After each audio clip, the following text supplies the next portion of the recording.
My name is Alfredo Cramerotti. I'm the curator of the exhibition Dinghy. Prediction and Retrospection is the title. And because it kind of is a slice basically through 40 years of work by Dinghy. The artist is a prominent artist of geometrical abstraction, especially in Asia. He's originally from China, Shanghai. He lives there. And he had actually, and it's not the first time that he shows in the UK, because he had a long time ago, in the 90s actually, a small exhibition at Icon in Birmingham. But this is actually that we stage here at Mostin is actually the most comprehensive survey of his work, precisely because it touched upon the last 4 decades of his work, from the 80s to the 2020s, basically. The work of Dinghy is quite peculiar because at a first instance it's very geometrical, very abstract. However, actually it comes from a certain positioning of himself as an artist in China from the Cultural Revolution onwards.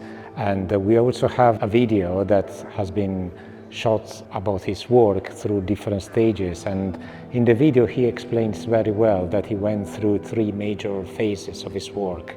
So first one, it was actually his positioning, let's say, as an artist within the cultural landscape of China from the 80s onwards. And going further in the 90s and early 2000, he was really concerned and really attend to the urban development of Shanghai, where he lives, specifically because at time basically was really kind of in tune with the economic boom of China and with the presence, with the establishment of China as a major economic and political player worldwide. And in Shanghai specifically, the whole urbanization, the whole economic development, the whole skyrise, the immense actual investment in construction, in development, it had a significant impact on his work. And he was actually through this geometrical pattern, abstracting this geometrical pattern that he was seeing around himself,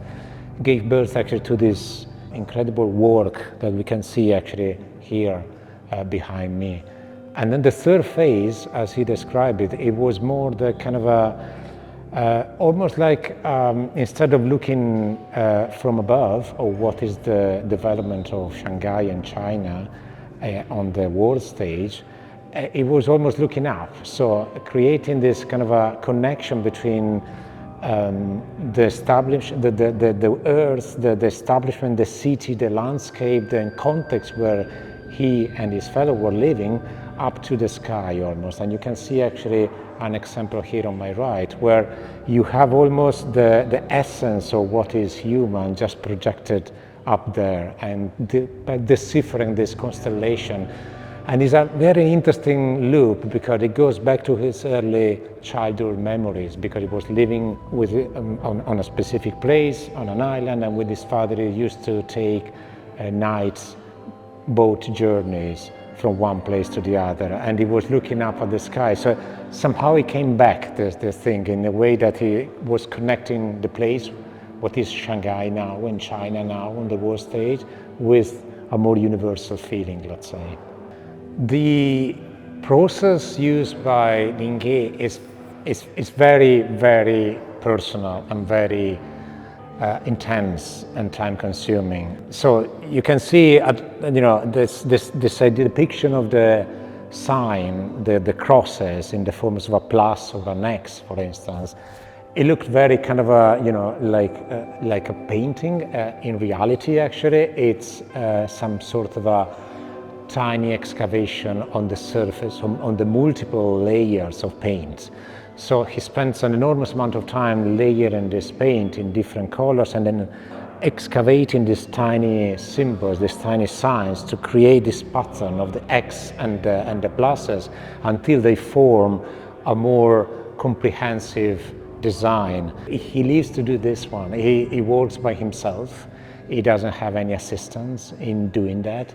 He spends up to 12 hours, sometimes on a high, because some of the paintings are very, very big. And he's spending kind of this whole existing is in this painting.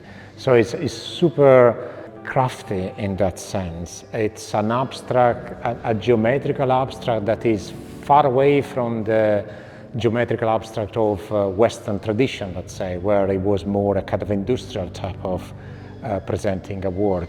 In this case, is very much abstract, but very much personal and almost intimate in that.